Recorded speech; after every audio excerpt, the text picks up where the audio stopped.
Hello friends, welcome to the paper 7 of direct taxation of CMA Inter. So what is the brief overview of this study note number study note. So institute study material. So section A divided into section 3 sections, section A, section B, section C. So section A given 10 marks, section B given 70 marks, section C given 20 marks. So what is the inside sections is basic concepts 17 pages, residential status 14 pages, agriculture income 6 pages. 6 pages income which do not form a total part of total income is 15 pages. So we move into this section B. So income from salary 62 pages, house property 29 pages, provident gains 82 pages, income from capital gains 77 pages, income other sources 26 pages, income from other persons including assessee of total income 26 pages, set off and carried forward losses 23 pages, deductions under the computation of total income 57 pages, rebates and reliefs 3 pages, assessment of various person 19 pages. So section C, move into the section C 20 marks, tax management administration process and ICDCS. So this is the brief overview of direct taxation. So we starting with the basic concepts. So basic concepts, here it is. Basic concept introduction. In the welfare state, the government takes primarily responsibility for welfare of its citizens as it matters of health care, education, employment, infrastructure, social security and other development needs. So to development, in the welfare state, the government takes primarily responsibility for the welfare of its citizens as it matters of health care, education, employment, infrastructure, social security and other development needs. To facilitate these, the government needs revenue. The taxation is the primary source of revenue to the government for incurring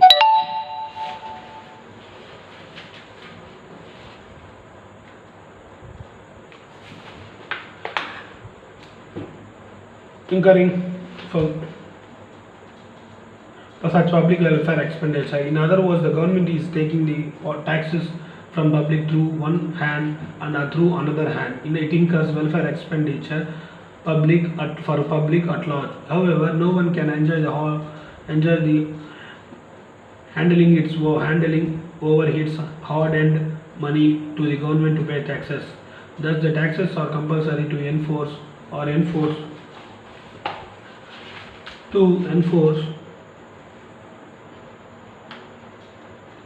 contribution to the government to revenue by public. Government may levy the taxes of income, business profits and health are added to the cost of some goods and service transactions.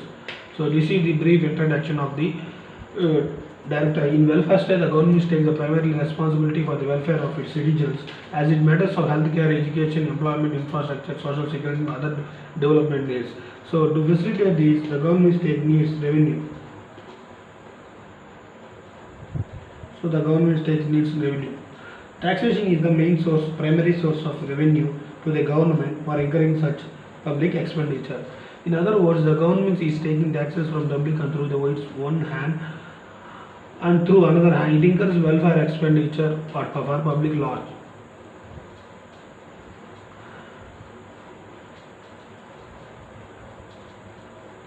In other words, it incurs the public expenditure.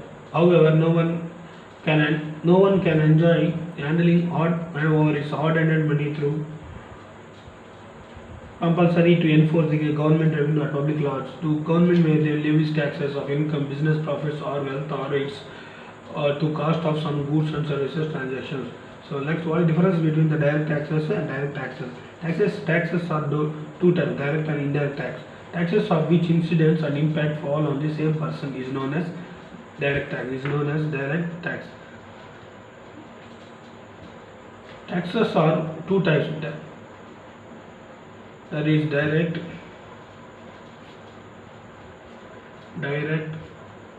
and indirect. Tax of which incidence and impact fall on the same person is known as direct tax. The taxes of which incidence and impact fall on the same person and different person is known as indirect tax. The direct tax is required directly from assessee Indirect tax is recovered from assessee who passes such burden to another person is sued person passes such burden is to another person is known as indirect tax. Is known as indirect tax. Indirect tax. So this is the difference between direct tax and indirect tax. Taxes are two types: direct and indirect tax, on which incidence and impact fall on the same person is known as direct tax. Taxes of which incidence and impact fall on the two different persons is known as indirect tax. Direct tax is recovered directly from the assessee. From assessee, indirect taxes is recovered from assessee who passes such burden to the another person. So we move into the what is the difference between indirect and direct tax. Direct tax is incidence and impact fall on the same person. Incident impact fall on the two different persons. Assessee himself bears to pay taxes. Assessee to levy taxes passes such burden to another person, but it does not pinches the taxpayers. Direct tax levied on income. Indirect taxes levied on goods and services. Direct tax is a progressive nature and indirect tax is a regressive nature. Direct tax is a progressive nature and indirect tax is a regressive nature. Inflation is not raised in the indirect taxation. Inflation is leads to rise. No burden form. Income tax are the examples of direct tax. GST, VAT, customs duty are the examples of indirect tax. So hope you really understand this concept. So the constitution of validity of taxes. The Constitution of India is the supreme law of India. It is preamble of 22 parts, 448 articles, schedules, and any tax law which is not conformity with the Constitution is called ultra vires. The Constitution unheld the illegal and void. The Constitution of India is the supreme law of India. It is the preamble of 22 parts and 448 articles and 12 schedules. Any tax laws which is not conformity with the Constitution is called ultra vires.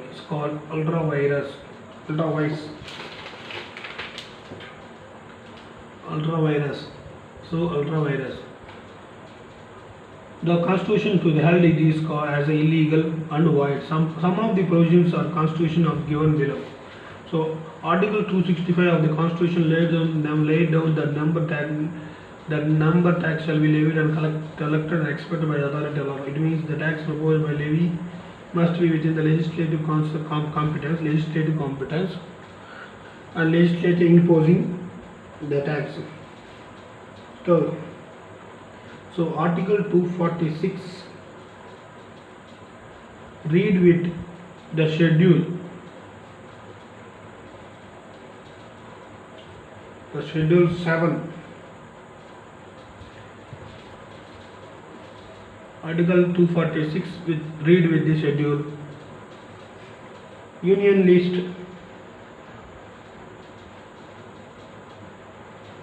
state list, and concurrent list.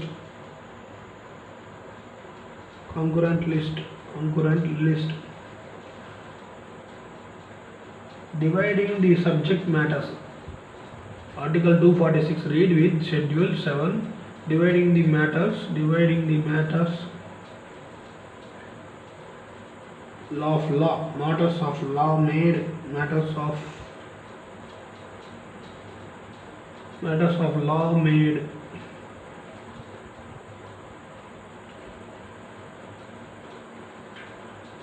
by legislature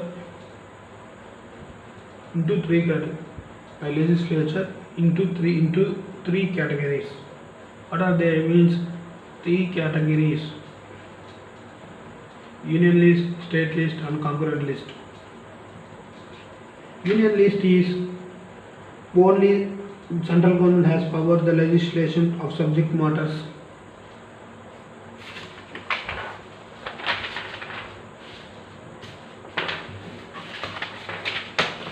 So union list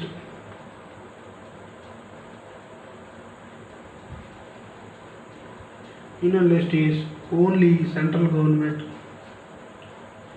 only central government has power of legislation on subject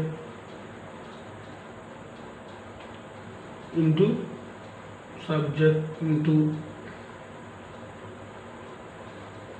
three category, and then state list only state government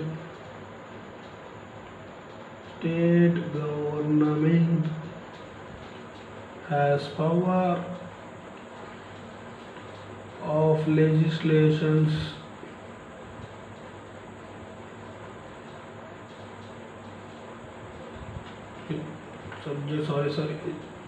subjected to subject matters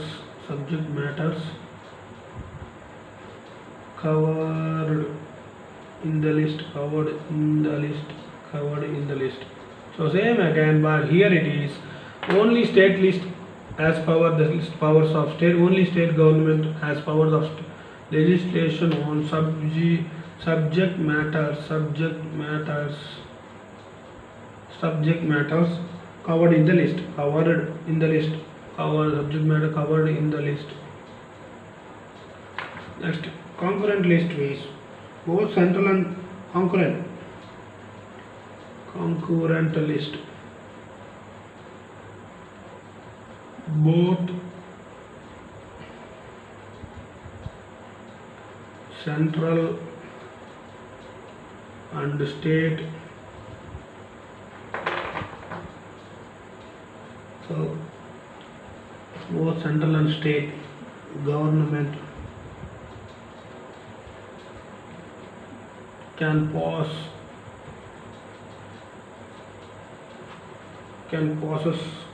the legislations on subject matter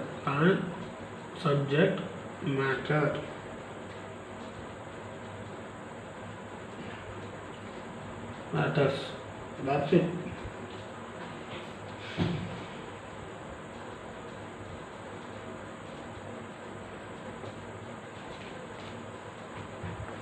That's it.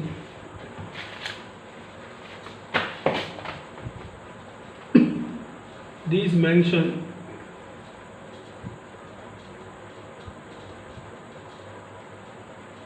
such if a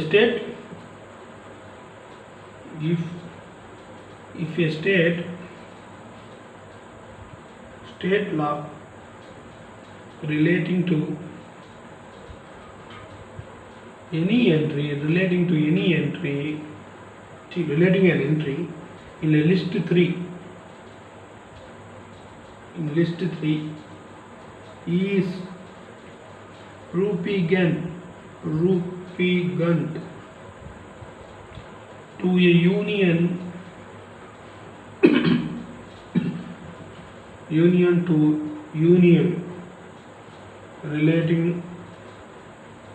relating to that entry, the union law providing and state law shall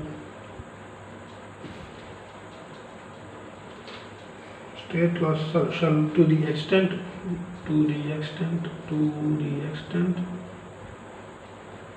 of such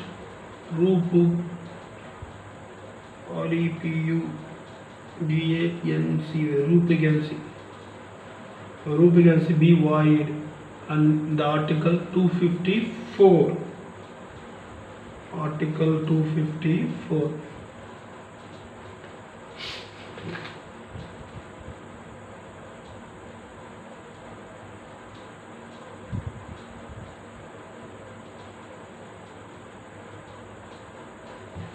So Union List 82,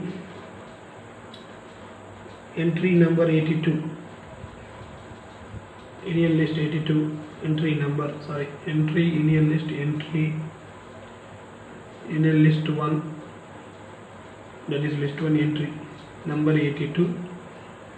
Taxes on agricultural, so agricultural income, agriculture other than income, agriculture income other than income, that is income tax. This is the only power of the Union List has been amended. So that is the difference. Union List has been legislated by these matters. So Union List 2, Union List 2, Union List 2, entry number 46, taxes on agriculture. No, this is not, sorry, a state list,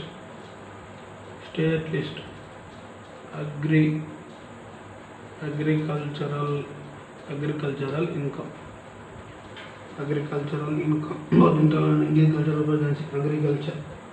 entry number 46, taxes only state governments, the state list 2, entry number taxation of agriculture. Union List number 1, Union List 1, entry number 82, taxes on agriculture income other than income, other than agriculture income. Just refer, that's it, agriculture income. So hope you will understand. So administration of taxes. So administration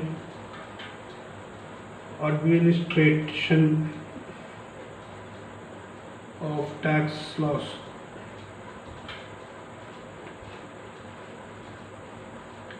So you get Ministry of Finance, go to the Department of Revenue, and then revenue split into two, that is Central Board of Direct Taxes and Central Board of Direct Taxes. So Central Board of Direct Taxes, Central Board of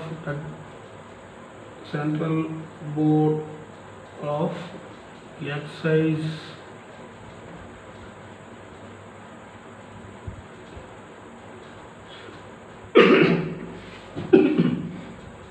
Excise and Customs, that is CBDT, Central Board of Direct Taxes and Central Board of Excise and Customs. That is administration of tax, Ministry of Finance to Department of Revenue, Department of Revenue to Central Board of Direct Tax, and Direct Tax to Central Board of Excise and Customs. So hope you will clear this concept. That's it. So what about this? Both boards tax point is mentioned in the tax point. We calculate both the boards have been constituted under the Central Board Revenue Act, Central Board of Revenue Act, Central Board of Revenue Act, Central Board of Revenue Act 1963. Under this act, this Department Revenue has been controlling their operations.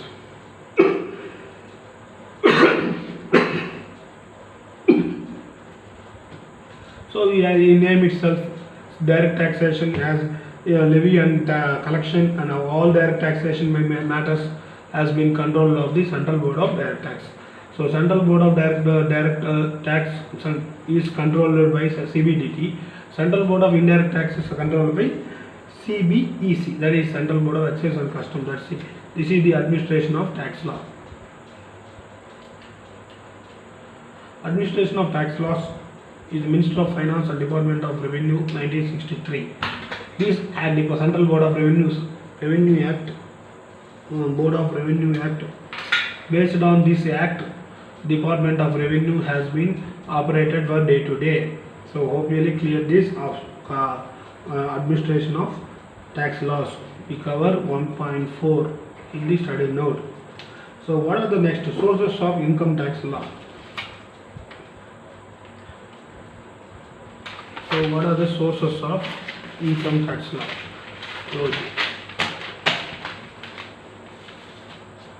Sources of income tax law. Income tax law.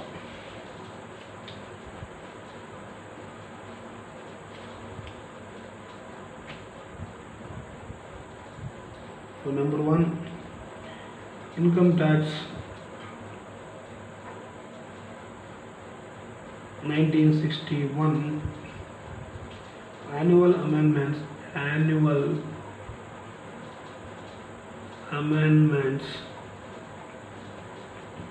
Next, income tax rules.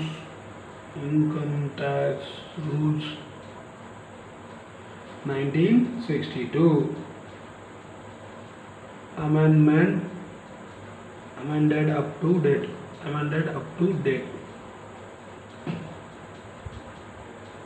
So amended up to date. Okay.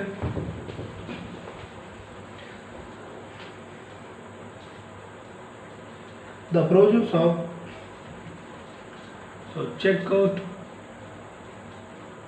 study material in the deep. So understand the concept, that's it. Next, fourth one is, so I studied in the study material, so we can refer the study material, that's it. So last one, circulars and clarification by CBDT. Circulars and clarifications by CBDT. Next, fifth point, judicial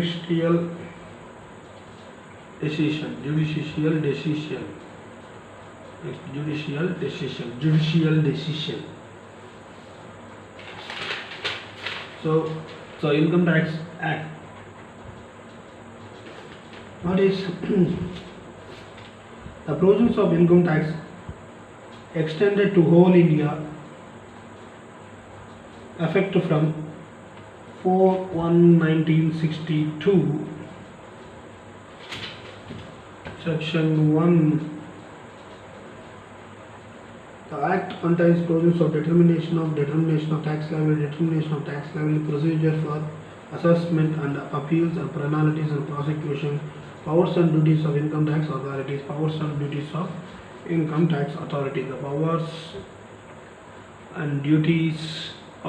income tax authorities. Determination of tax liability.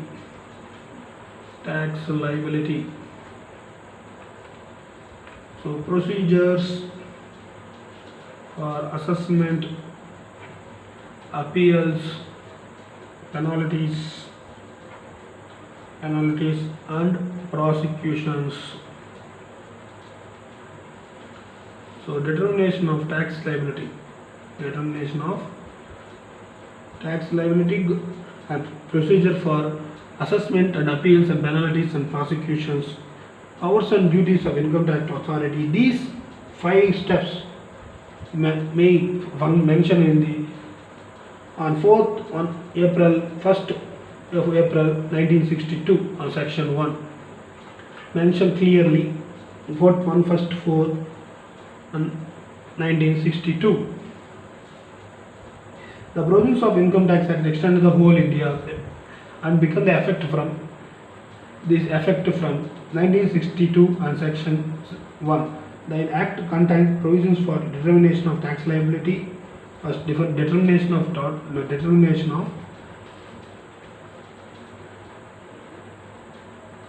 taxable income.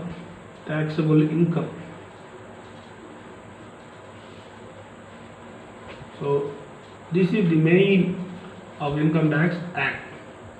So annual amendments. Annual amendments is act overall amendments act to the union budget. Every year financial bill has been presented. So this is the annual amendments.